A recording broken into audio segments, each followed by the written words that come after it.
लोकसभा भवन में आरंभ हो अनुसूचित जाति और जनजाति संसदीय कमिटी जातीय सम्मेलन। यह सम्मेलन में मुख्यमंत्री मोहन चरण मांझी कौन कहते आसतु शुणा। वर्ग कल्याण की समितियों में सदस्य और अध्यक्ष के रूप में सेवा की है। ओडिशा के आदिवासी नेता केंद्रीय मंत्री श्री जुएल ओराम जी भी आज हमारे साथ उपस्थित हैं। हम मिलकर ओडिशा के एससी और एसटी समुदाय की आकांक्षाओं का प्रतिनिधित्व करते हैं, जो हमारी जनसंख्या का 40% उड़ीसा में, और उसमें से 23% एसटी और 17% एससी हैं। ओडिशा के विकास के केंद्र में एससी और एसटी का उत्थान है। केवल 2 दिन पहले मैंने हमारा लोकसभा भवन के मेरा कार्यालय पर आने हुए थे, एक दिदाई समुदाय की एक पीवीटीजी आदिवासी लड़की से मुलाकात की, जो नीट एग्ज़ाम उत्तीर्ण कर अपनी समुदाय से पहली डॉक्टर बनी। हमारा आज अच्छा है, कल और भी बेहतर होगा, निश्चित रूप से जरूर ही होगा।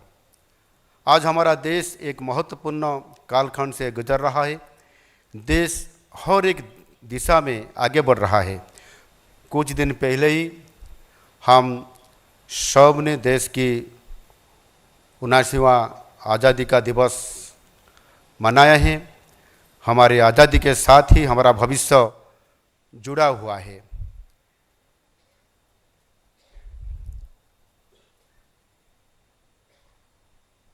और भारत ने आज़ादी के बाद एक लोकतांत्रिक शासन को चुनना था, जहां हर वर्ग के अधिकार सुनिश्चित हो, सबको समान अवसर मिले, और ये सुनिश्चित करने के लिए संवैधानिक अधिकार हो। हमारे पूर्वजों ने बहुत सारे विचार विमर्श के बाद भारत रत्न बाबा साहेब आम्बेडकर जी के नेतृत्व में भारत के संविधान को प्रस्तुति, जो 26 जनवरी 1950 से लागू है, आज देश का शासन प्रशासन पल्ली से लेकर दिल्ली तक संवैधानिक विधि व्यवस्था में बंधा हुआ है। जिस समय हमारे देश को आज़ादी मिली थी, उस समय देश सामाजिक, आर्थिक और राजनीतिक स्तर पे बहुत सारी समस्या पे गुजर रहा था। शायद सबसे बड़ी समस्या थी देश के आदिवासी और दलित समुदाय की। दुखद है, पर यह सच है कि इन समुदाय को हजारों सालों की उत्पीड़न झेलनी पड़ी थी। ये लोग छुआछूत के शिकार हो रहते थे। हमारे संविधान निर्माताओं ने सही मायने में अनुसूचित जाति, अनुसूचित जनजातियों को विशेष अधिकार प्रदान करने के लिए संवैधानिक अधिकार व्यवस्था की है। ये अधिकार सिर्फ चुनाव और नौकरी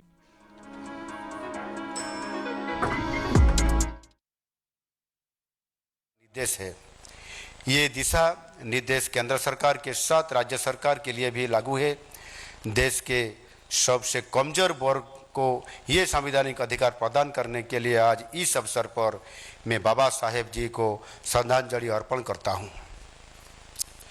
देश के यशस्वी प्रधानमंत्री माननीय श्री नरेंद्र मोदी जी ने हम सबको संविधान के माथे पे लगाने की शिक्षा दी है, न कि जेब के अंदर रखने के लिए। देश की जनजाति और दलित संप्रदाय के लिए बहुत सारी कल्याणकारी योजना के अलावा ये संप्रदाय को सम्मान प्रदान करना हम लोगों ने उन्हीं से सीखे हैं।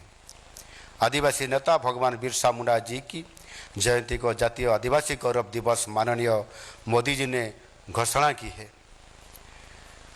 हम सभी ने देखा है कैसे मोदी जी ने घोषणा की है। हम सभी ने देखा है कैसे मोदी जी ने कुंभ के अवसर पर और अनेक अवसर में सफाई कर्मियों के पांव धुए हैं, जो ज़्यादातर दलित समुदाय से आते हैं। जब देश के प्रधानमंत्री स्वयं छुआछूत दूर करने के लिए देश संदेश देते हैं, तो समाज में उसका अच्छा प्रभाव देखने को आज मिल रहा है। संविधान के प्रावधान और माननीय मोदी जी के दिशा निर्देश के अनुसार ओडिशा में हमारी सरकार अनुसूचित जाति और अनुसूचित जनजाति वर्गों के कल्याण के लिए कार्यरत है। हमारी सरकार को मालूम है कि ओडिशा भी कुल जनसंख्या की 40% लोग आदिवासी और अनुसूचित जाति समुदाय से आते हैं। लगभग राज्य एक चौथाई अर्थात 24% सिर्फ जनजाति है। जब तक इस समुदाय का विकास नहीं होगा तब तक राज्य का विकास सही मायने में नहीं हो सकता। अनुसूचित जाति और जनजाति लोगों के सामग्रिक विकास के लिए हम लोगों ने 2 रणनीति अपनाया है। पहला, विभिन्न कल्याणकारी योजना से व्यक्तिगत और सामुदायिक विकास, और दूसरा है इस समुदाय का सशक्तिकरण। अगर सशक्तिकरण नहीं होगा तो चाहे कितनी भी योजना कर लो, कितना भी रकम दे दो, उनकी सही विकास कभी नहीं हो सकता है। मैं खुद उसी समुदाय से आता हूँ। अनुसूचित जाति और जाति की दिक्कत जानने के लिए मुझे गरीब पर्यटन करने की ज़रूरत नहीं है। आजकल कोई चुनाव से पहले दलित और आदिवासियों के घर पे जाकर प्रॉपर्टी टूरिज्म करना एक फैशन आजकल बन गया है। हम तो वहीं पैदा हुए हैं, यहीं पहले बढ़े हैं। उन लोगों की कथा व्यथा हमारी रोगों में है। ओडिशा में अनुसूचित जाति और अनुसूचित जनजाति वर्गों के लिए जो स्टेट लेवल कमेटी और ओडिशा विधानसभा की स्टैंडिंग कमेटी है, उनके सिफारिश के अनुसार हमारी नीति बनाई जाती है। उनके सिफारिश से एससी और एसटी वर्गों के शिक्षा, अर्थनैतिक सशक्तिकरण और सामाजिक सुरक्षा के लिए योजनाएं बनाई जाती है। इस साल एसटी एससी डेवलपमेंट के लिए 68,881 करोड़ रुपया का बजटरी प्रोविज़न हमारा उड़ीसा सरकार तरफ से उसी डिपार्टमेंट में हमने किए हैं। कमेटी के गाइडेंस से ये पैसा सही तरह से अभी खर्च हो रहा है। हमारा पीबीटीजी या विशेष अनुन्नत जनजाति वर्गों के शिक्षा स्वास्थ्य के ऊपर यह कमेटी ज़्यादा जोर दे रही है। केंद्रीय योजना के फायदे भी हमारे एससी एसटी वर्गों को मिल रहा है। पीएम जनमन योजना ओडिशा के 14 जिले के 3 लाख पीबीटीजी वर्गों के पास पहुंच रहा है। पीएम अजय और पीएम एजीवाई योजना में पहली फेज में 162 और दूसरे फेज में 803 गांव को विकसित करने के लिए मॉडल विलेज घोषणा की गई है। आर्थिक सशक्तिकरण के लिए SC ST finance development corporation ST SC वर्गों को स्टार्टअप शुरू करने के लिए आर्थिक प्रोत्साहन भी दिया जा रहा है।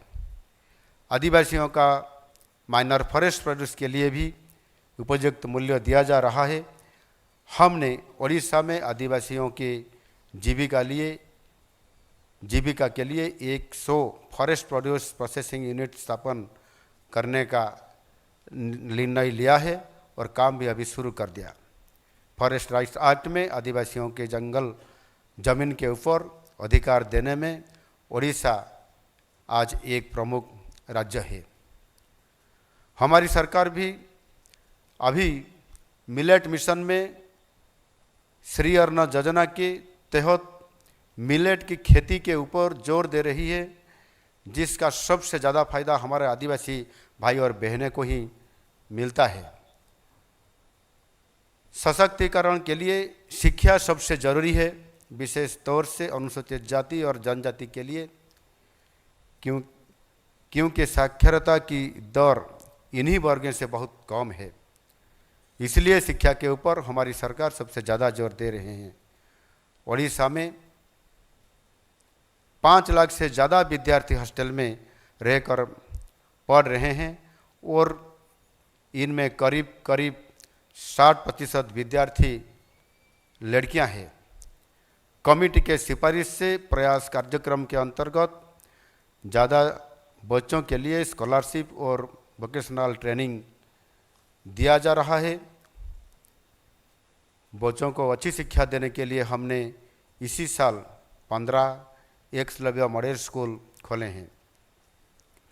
हमारी सरकार आदिवासी बच्चों में ड्रॉप आउट रेट कम करने के लिए शहीद माधव सिंह हाथखर्च योजना के नाम से एक नई योजना शुरू की है। इस योजना में क्लास 9 और क्लास 11 में बच्चों को 5,000 रुपया पढ़ने के जरूरी सामान खरीद करने के लिए दिया जा रहा है। इस योजना में 3 लाख बच्चों के लिए हर साल 156 करोड़ रुपया खर्च किया जा रहा है। परिणाम स्वरूप जनजाति वर्गों में ड्रॉप आउट दर बहुत आजकल कम होने जा रहा है। मोदी जी के मंत्र विकास भी और विरासत भी के साथ हम लोग आगे बढ़ रहे हैं। जैसे कि ओडिशा में हमारी सरकार ओडिया अस्मिता की सुरक्षा के लिए कार्यरत है, ठीक ऐसे ही अनुसूचित जाति और जनजाति संस्कृति प्रचार प्रसार के लिए हम आदिवासी संस्कृति और ऐतिह्य भवन और आदिवासी भाषा प्रतिष्ठान भी निर्माण कर रहे हैं। जनजाति भाषा में बच्चों की पढ़ाई के लिए व्यवस्था की जा रही है। पहले चरण में हमने जैसे उड़ीसा में हमारा सरकार आने के बाद जातीय शिक्षा नीति 2020 का हमने इम्प्लीमेंट किए हैं। इसी आधार पर जैसे हर प्रत्येक आदिवासी भाषाओं ने भी हमने कैसे शिक्षा दिया जाएगा, इसी आधार पर हमने काम करने शुरू कर दिए। और पहले चरण में हमने संताली भाषा में पढ़ाई किया जाएगा। इसी आधार पर हमने उनके जो स्क्रिप्ट है संताली ऑलचिकी, इसी आधार पर हम किताब भी छपने के बाद ही उसको शुरू करने के लिए तैयारी कर रहे हैं। जब भी देश में विशेष तौर पे ओडिशा में आदिवासी सशक्तिकरण की बात होगी, ओडिशा के आदिवासी समुदाय के आने वाली भारत की राष्ट्रपति माननीय श्रीमती द्रौपदी मुर्मू जी की बात सबसे पहले होगी। आदरणीय राष्ट्रपति सिर्फ आदिवासियों के लिए नहीं बल्कि हम सब के लिए प्रेरणा की स्रोत है। आदिवासी सशक्तिकरण की और एक प्रभावी चेहरा है माननीय केंद्रीय मंत्री जुएल ओराम जी। यो पिछले 4 दशकों से आदिवासी कल्याण के लिए इसी विभाग को चलाते हुए सारा देश भर आदिवासियों के लिए निरंतर काम कर रहे हैं। निश्चित रूप से उनको भी हम आज इसी अवसर पर हमारे साथ भी हैं, हम उनको बहुत बहुत बधाई देते हैं। हम ओडिशा में 2036 तक हमारा एक विजन डॉक्यूमेंट्री भी हमने तैयार किए हैं। विजन 2036 समृद्ध ओडिशा, विकसित ओडिशा और 2047 विकसित भारत, इसी आधार पर हम काम कर रहे हैं। और 2036 के लिए 36 प्रोग्राम भी हमने बनाए हैं। 2036 तक हमने $500 बिलियन अर्थनीति के साथ समृद्ध ओडिशा बनाने का लक्ष्य रखा है। और 2047 में मोदी जी ने विकसित भारत बनाने के लिए देश को आगे लेके जा रहे हैं। इसके लिए सभी वर्गों के साथ अनुसूचित जाति और जनजाति का विकास ज़्यादा जरूरी है, क्योंकि अगर 40% लोग पिछले रह जाएंगे तो राज्य का विकास